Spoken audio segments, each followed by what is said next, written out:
We are in Atlanta. We've had some issues with the weather, but other than that, it looks really good here for ASH 2017. To talk about the meeting, I'm with Dr. Mikkael Sekeres, who is an MD, and from Cleveland Clinic, who is also our editor-in-chief at ASH Clinical News.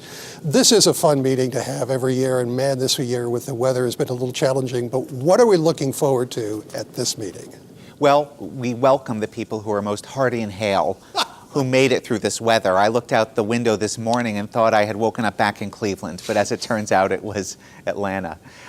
There is so much to attend at the ASH annual meeting. You have to make a game plan before you even get onto that plane if you did in fact make it in for the meeting. The education sessions are phenomenal. My favorite, of course, are myeloid malignancies because I am a leukemia doc.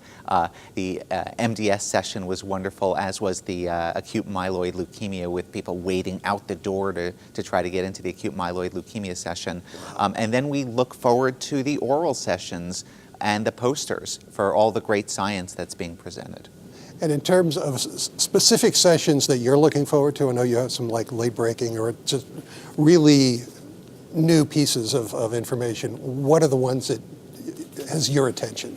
Yeah, there's a couple of plenary sessions, so I gravitate more towards the clinical science or translational science.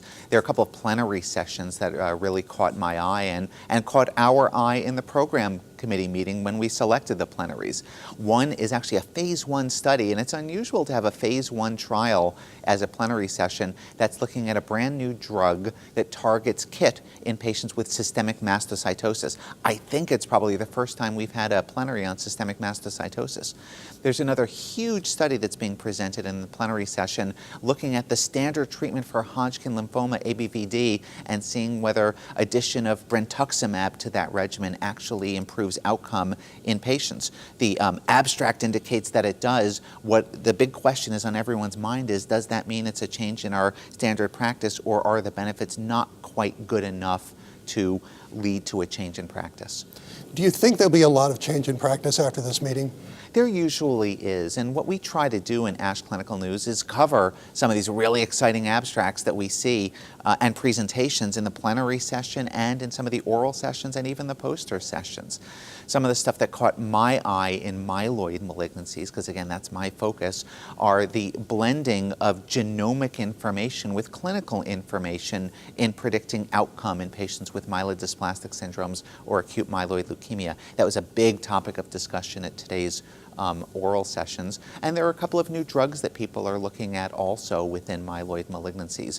I already mentioned the one for systemic mastocytosis. In acute myeloid leukemia, we're looking at drugs that target specific genomic abnormalities like IDH1 and IDH2 or FLT3.